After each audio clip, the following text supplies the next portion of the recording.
baby. We're back. It's Monday. It's Monday morning. We're back. We're in studio. I'm excited. We got the mic set up. We got a great show for you today. We got all the fun things that are happening, all the fun things that happen on Monday mornings where things already jack up and so on and so forth. You know, the great part of having a live show, it's what I love about it. We get to do this over and over and over. We've done it 2,000 times. You can't hold me down.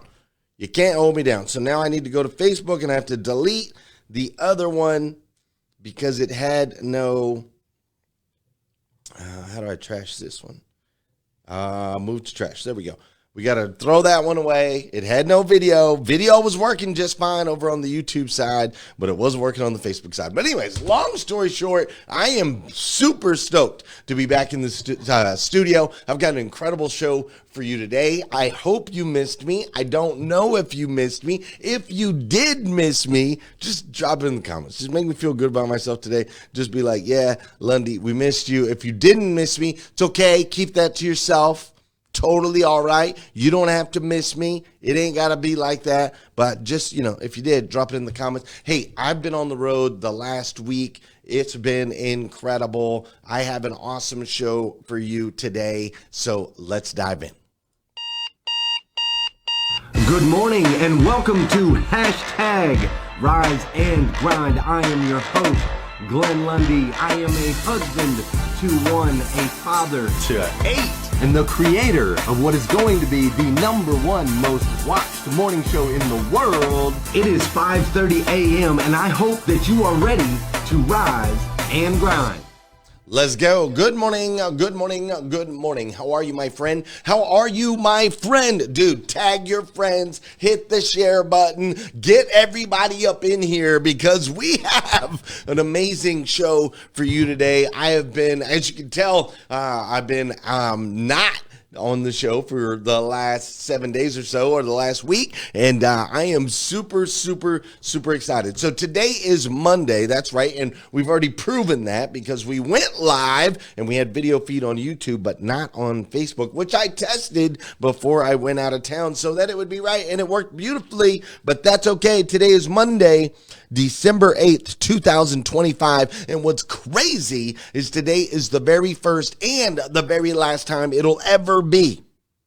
First and last time it'll ever be Monday, December 8th, 2025. So I want to make sure we make the absolute most. What's up, Cody Tyler? And I do mean the absolute most of this absolutely incredible day. I'm coming to you live from Lexington, Kentucky, after I just invested a week. That's right, a full week in LA/San Diego. That's right, Los Angeles/San Diego. I flew into LA early Sunday morning. I was in LA Sunday night, Monday, drove down to San Diego Monday evening. And then I was in San Diego Monday night, Tuesday night, Wednesday night, Thursday night, Friday night, and I came home on Saturday. It was a week filled with travel. It was a week filled with memorable moments. It was a week filled with life lessons. It was a week filled with new insights. It was a week where I was super uncomfortable in a lot of rooms around a lot of people. It was a week filled with instances and moments that I appreciated and others that maybe I didn't. It was a week filled with vision, and it was a week filled with clarity. And at the end of this whole week, right, being gone Sunday, Monday, Tuesday, Wednesday, Thursday, Friday, Saturday, being in LA, being in California, having all these memorable moments and experiences, I can still tell you in the end, there is no place like home. There's no place like home. There's also nothing more important than having a community of incredible people around you. So I do want to give a shout out to Mr. Ramon Ray for helping hold down the fort last week for us, for kicking off the week with the Ramon Ray energy. I want to give a shout out to Heather Parody, my dear friend who's willing to wake up at whatever ungodly time in the morning I ask these people to wake up. My friend Heather Parody, who brought the certain fire that only Heather Parody brings. And I got to give a shout out to my man TM Hyman, my guy TM, closing us up on Thursday and Friday, battling through some of the battles that happen on live. So shout out to those three for keeping the show going. Because listen, I've done it in the past. I've done California for a week. I've done 2:30 in the morning episodes of the show. I've tried that whole thing. And I got to tell you, for those of you that don't travel much, West Coast, East Coast, you might as well be on different planets. You might as well be on different planets. It's just keeping up with everything that's happening on the East Coast and trying to keep up with all the things you have to do on the West Coast. There's just not enough time for both. To do shows at 2:30 in the morning would mean I'd have to wake up at 1 o'clock in the morning, which means I have to, or actually 12:30. I'd be waking up at 12:30, right? It's crazy. So, but it's so important that we come together in these moments, right? It's so important that we change the way that we start our day. It's so important that we keep our routines. It's so important that we keep our rhythms. And so what a gift it is to have a Ramon Ray. What a gift it is to have a Heather Parody. What a gift it is to have TM Hyman. What a gift it is. In the past, I've had other people that have come on and done the show for me. Like, what a gift it is to know that we can hand over the mic and we can count on people in our lives to help continue to move our mission forward. Right? If you think about it, this is Glenn Lundy's mission, to change the world, to help people change the way they start their day. Ramon signed up for that last week. Heather Parody signed up for that last week. TM signed up for that last week. In Breakfast with Champions, Marilyn Wilkin and Christina Howard and all of them, they sign up for that every single day. So it's just an incredible gift. So shout out to you guys. Thank you, thank you, thank you so much. All right, today we are going to break down last week in a powerful way so that you can receive the same impact that I received. Before we do, though, you know what we got to do on this show? We got to do some dancing. Let's go. That's right, we got to do some dancing. Come on. Stay woke. For those of you that know, and those of you that don't know, this is the part of the show where I need you to hit that share button. That's right, I need you to hit that share button. Because I believe if we can change the way people start their day, it'll make a massive impact on this planet. I truly believe that. And sometimes all it takes to change the way somebody starts their day is for you, yes, you, to hit that share button. This is also the part of the show where I want to say good morning to you, and I want you to say good morning to me. Whether you're watching live or you're watching on replay, say what's up, and I'll say what's up back. Does that sound fair? Ramon Ray is here with us this morning. Thanks for being here, Ramon. Good morning. Marilyn Wilkin is in the building. Marilyn, good morning to you. Great to see you. Mrs. Kat Perez is in the building. How you doing, Kat Perez? Tosh Queen, good morning. Luis Grafton Norris is in the building. Good morning, Luis. How you doing, Bella Rigby? Thank you for being here this morning. I greatly appreciate it. Kimberly Hatfield. Good morning, Mrs. Kimberly Hatfield. Great to see you. Don Sankey is in the building and probably in the gym. Young Johnson is in the building. Alexandria Nicole, thank you so much for being here. I greatly appreciate it. I've also got, I've got to go all the way up. There we go. Miss Liza Myers-Borchis is in the building. How you doing, Liza? Great to see you. I miss you. Great to see you. Tara Hope, thanks for being in the building today. Mrs. Valerie Stone, thanks for being here. Tony Schmidt, great to see you, Tony. Thank you for being here as well. I also see, I already said that name. Brooke, what's up, Brooke? How are you? You and I have a call today. I saw it on my calendar this morning. You and I have a call today at 12:15. Super excited to see you. Normally don't see you this early. Normally you're a replay watcher. Great to see you live today. Jim Tursky is in the building. Thank you for being here. Mr. Jim Tursky. I really, really, really appreciate that. Scott Holbert is in the building. Kevin Fadley is in the building. Rich Pintrick is in the building. Eileen Mitnick, good morning, good morning, good morning, good morning, good morning. Great seeing you all here. Now listen, while I have you here, if you haven't done so already, we are at December 8th, my friends. The Morning 5 Planner kicks in 24 days. 24 days. We have them right here in stock. I've got a bunch of them over on the table that I got to sign and that I get to sign, and I will be sending out. What's up, Mike Larkin? Great to see you. If you have not gotten your planner for next year yet, this is going to be a crucial component of this community moving forward. The Morning 5 Planner, we're going to be building everything around it next year. So make sure you grab your copy. Go to themorning5planner.com, themorning5planner.com. These are great gifts for your friends and family members. Give them a gift that will help them change the way they start their day. Also, my text community is back up and running. So if you'd like to receive texts from me or be able to text me through my community, please just send a message to 859-208-2351. That's 859-208-2351. Send me a text. It'll put you in my text community, and all the things that we're doing next year, which we are doing all kinds of amazing things next year, you will be informed and you will be in the know. Does that sound fair? Does that sound fair? All right, super, super, super excited. All right, let's dive in to today's episode. I am so grateful to be back in this chair with all of you. My life is better with you in it. And I mean that from the bottom of my heart. My life is better with you in it. Cool? Cool. All right, let's dive in. All right, couple flights, made it through, everything smooth, got the car, made the ride, and just happened to run into, this guy right here, some Supercharger fans. What's up, man? What's up? Go Raiders! Not.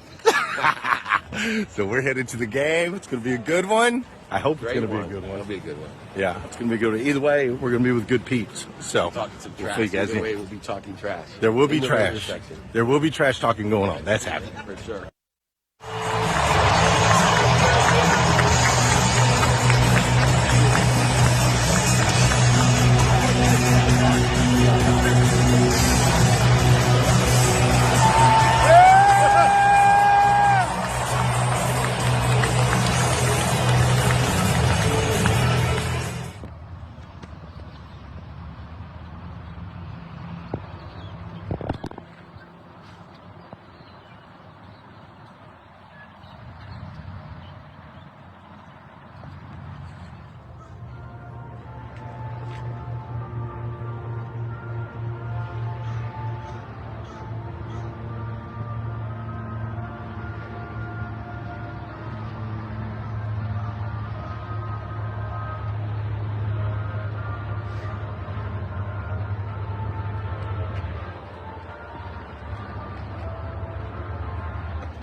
All right, I'm here at the NEURIPS, NEURIPS, NEURIPS AI event. This is a massive, massive event. It hasn't kicked off yet. This is just one of the halls. There's like 272 different sessions. This is just one of the halls. They're doing like a little panel. Tens of thousands of people at this particular event. So I feel a little bit in over my head, if that makes sense. These are very, very, very smart people from all around the world. This is a global conference. This is not an American conference in any way, shape, or form. This is a global event. So I'm going to try to learn some things, take some notes, and I'll share with you.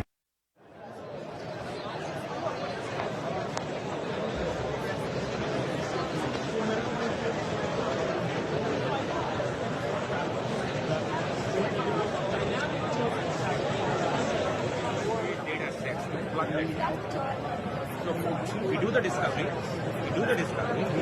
and we also do the data that comes out. Every answer we are on the scale on the things, right? We work. Does that make sense? We know that.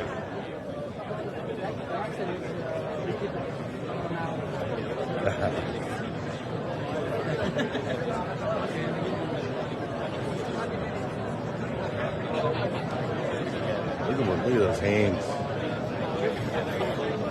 Look at the dexterity, man. That's awesome.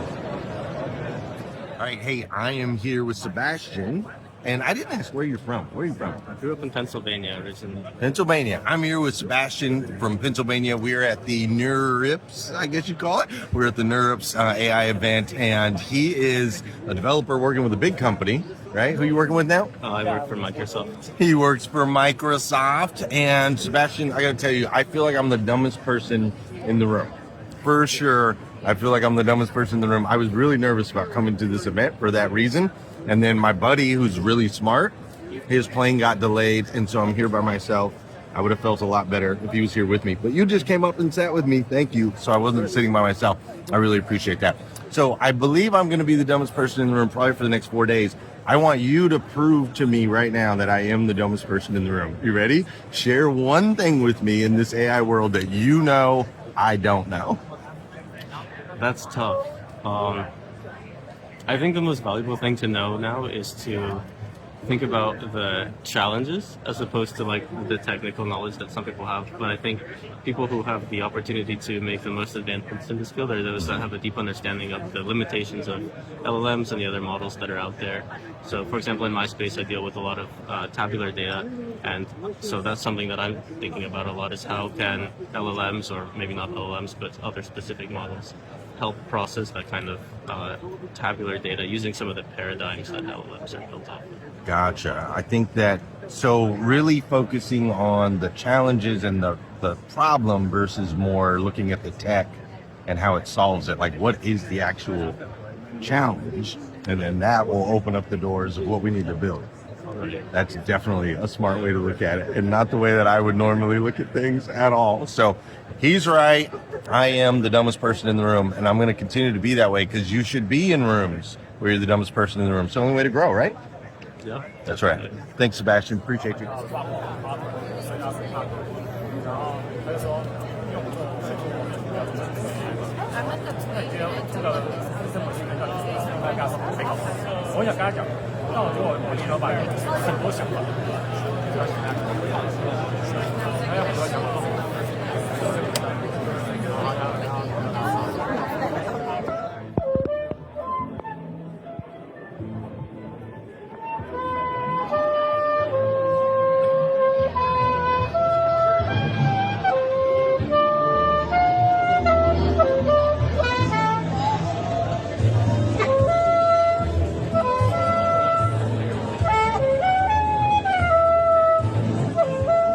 All right, so that guy doesn't know how to play that instrument, just so you know.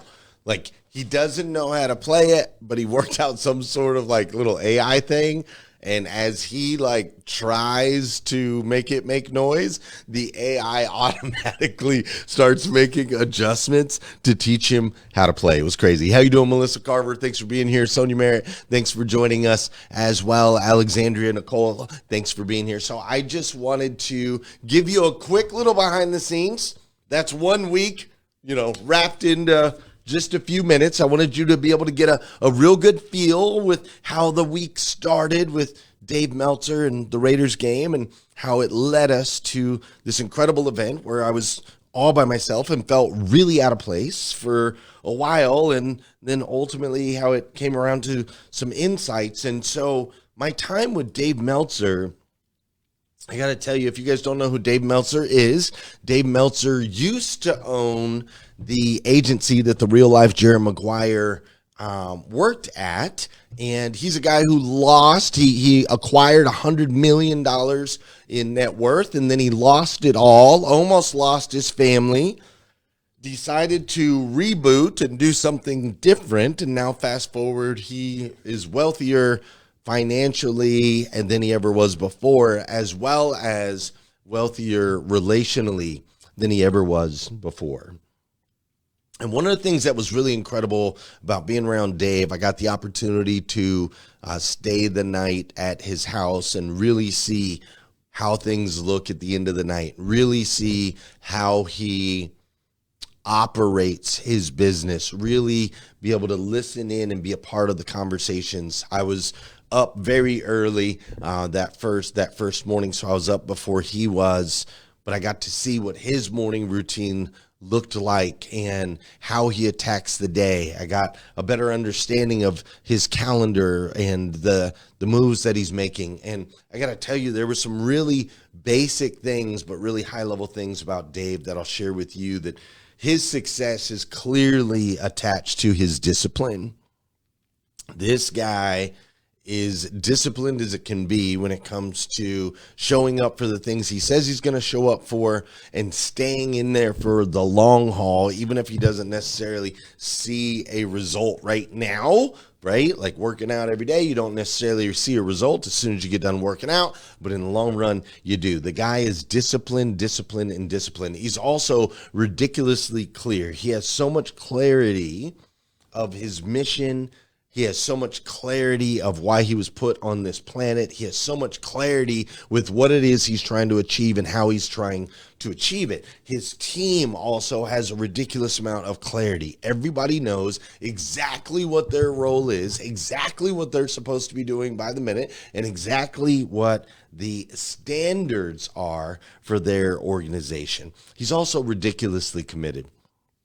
If I were to describe him in one word, I would say, man, this guy is committed to making the world a better place. He believes that we should all make a lot of money and have a lot of fun, right? Make a lot of money and have a lot of fun. And I'm okay with that mission right there. He also wants to empower 1,000 people to empower 1,000 people. And I've heard him speak. I've traveled around with him a lot. And it's very interesting because he says the same things over and over and over and over and over again in different situations, in different environments, with different contexts. But the reality is it's the same. He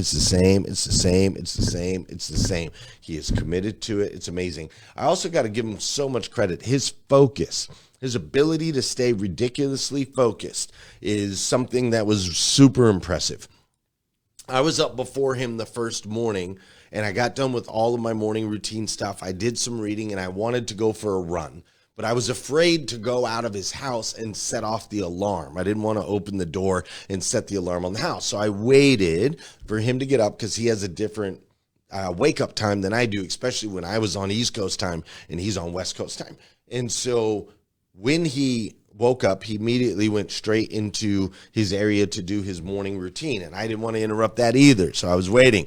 He comes out at like 5:20 a.m. He's covered in sweat from his morning routine.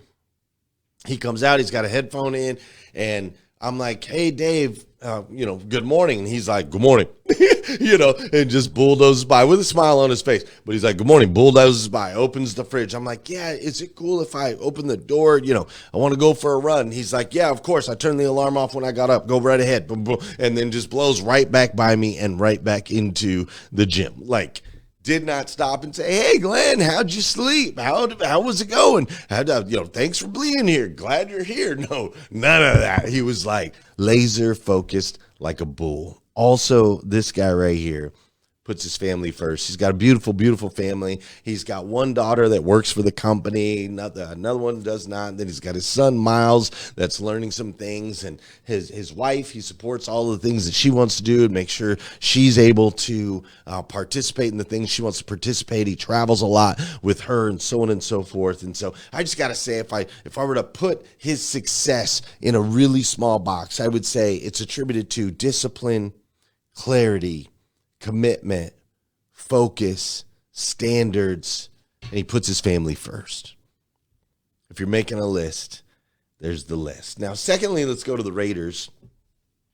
The Raiders lost again when we were there, which is exactly what I expected out of them. They've won 2 games this year. They're 2-11, and that's not abnormal.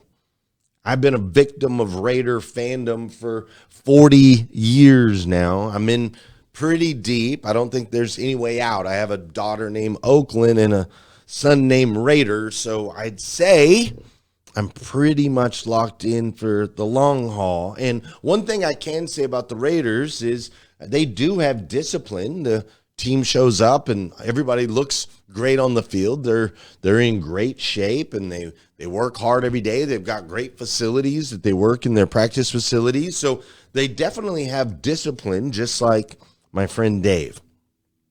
I also got to say that they have consistency. They consistently lose.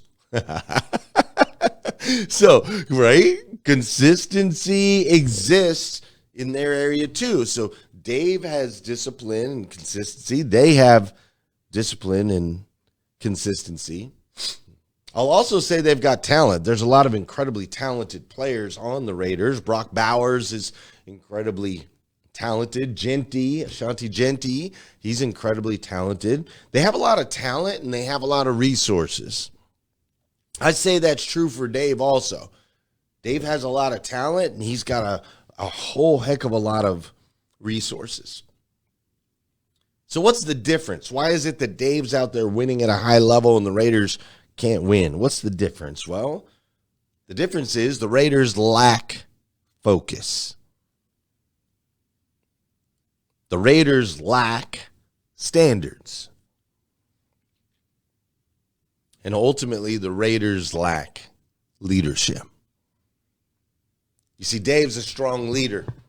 He makes sure everybody on the team knows exactly what they're supposed to be doing, and he's not afraid to hold them to a standard of excellence. The Raiders, however, don't have that type of leadership. They don't have anyone in there that's willing to hold people to a standard of excellence. What they have is a legacy that's been in a single family for a very long time. And that family has passed down the reins, and it's currently run and operated by a guy who's definitely not focused. If you look at his lifestyle and look at the things he's doing, and no, I'm not saying no judgment. He's making the choices that he's making, and he's living the life that he's wanting to live. And I'm sure it's a great life. He's got a whole lot of money, and he's got a whole lot of things going on. But what he's not focused on is holding people accountable to a standard of excellence. He's not doing that. So that's the biggest difference that I saw between Dave and the Raiders. They both share a lot of things, but Dave is an incredible leader that holds himself and his team to a standard of excellence. It's incredibly impressive. Now let's make our way over to NeurIPS. NeurIPS. NeurIPS. This crazy AI event that I went to. It was wow, wow, wow. Wow, wow, wow. There were, golly, dude, there was 30,000 people at this event. 30,000 people. A whole lot of young people, a whole lot of older people. There were professors, there were researchers, there were students. It was insane everywhere you looked. And it was people from all over the world with names that I'm not used to seeing. I don't think I met a single guy named Steve. I don't think I met a single girl named Susie.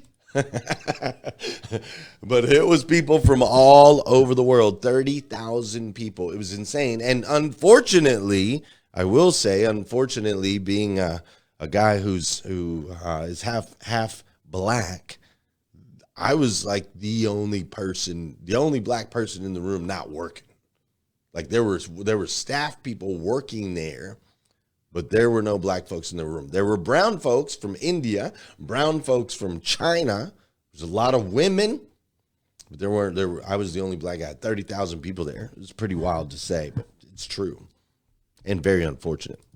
But anyways, my point is there was 30,000 people there. And one thing that I can say that this place did right, golly, clearly there's a massive community behind this. Massive community. The entire event was really a networking event.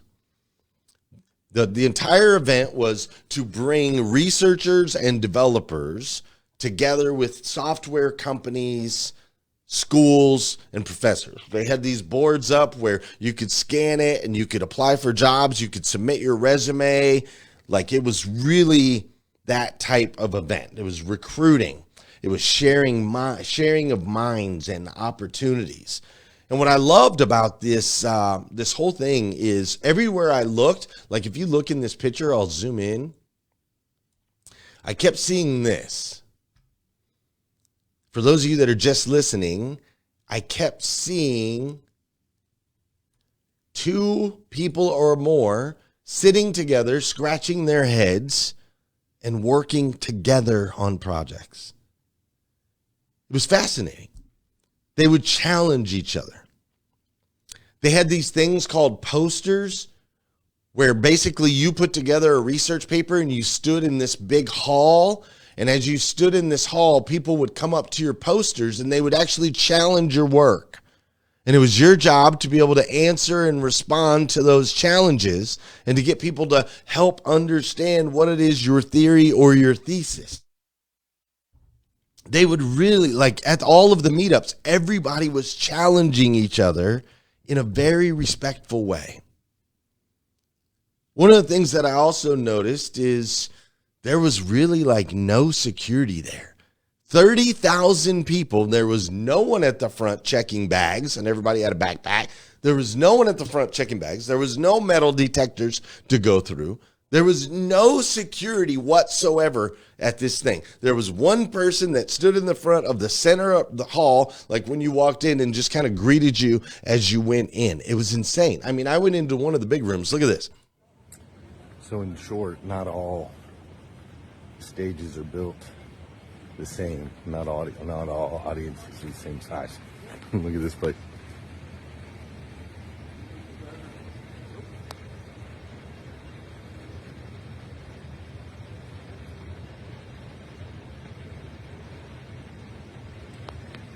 In that room right there, there's 17,000 seats. 17,000 seats in one room. I had to count them. I'm a counter. It's crazy. But there was no security, dude. You could go to whatever rooms you wanted, go walk up on the stages if you wanted. There was very few people like even working. Like there was just the only people that were working were just watching to make sure everybody had a badge. That was it. They were just standing at the doors and making sure people had badges. That's it. And then they had some volunteers and some interns that were over on the side to answer any questions that you might have. No security. There was no suitcasing signs like we have at NADA events that say no suitcasing, right? There was none of that. It was crazy. Now, here's what was also a little bit crazy. This was an AI event, but yet there was no AI built into the app. This was an AI event, but people were displaying their work on posters, not on screens. It was fascinating to me. Fascinating in the sense that we desire change at a massive level. And kind of like we change our clothes every day, right? But yet underneath, it's still the same. It's still the same. And so I found it really interesting that this massive event, 30,000 deep, that obviously self-regulates and was all about networking and connection and had some cool little robots here and there and so on and so forth. The conference itself was still built the same way that it probably has been built for 39 years. With posters and conference halls and circular tables and an app that was barely functional in a basic way. All that to say, I took so much from this conference, and I'll share some more this week because we're out of time. But one of the biggest insights, one of the biggest takeaways that I had from this whole thing is that those that evolve will outshine everyone else. Like, if you can overcome this idea that, like, we don't need to just put lipstick on a pig. Like, don't just dress up what we've always done and make it look better, or don't just dress up what we've always done and say it's something new, but actually become, like, stand out. Don't blend. Stand out. Don't blend. That's the way to elevate. And that was one of the major insights that I took away from this amazing, incredible event. Absolutely incredible. So shout out to Nurips. Thank you all for being here with me today. We've got a lot more, but I'm running out of time, or I've run out of time. And so I'll be back tomorrow morning, 5:30 a.m. We'll do it all over again right here on hashtag Rise and Grind. Those that will actually evolve, don't just change, evolve, will outshine the competition. Let's go. Let's go.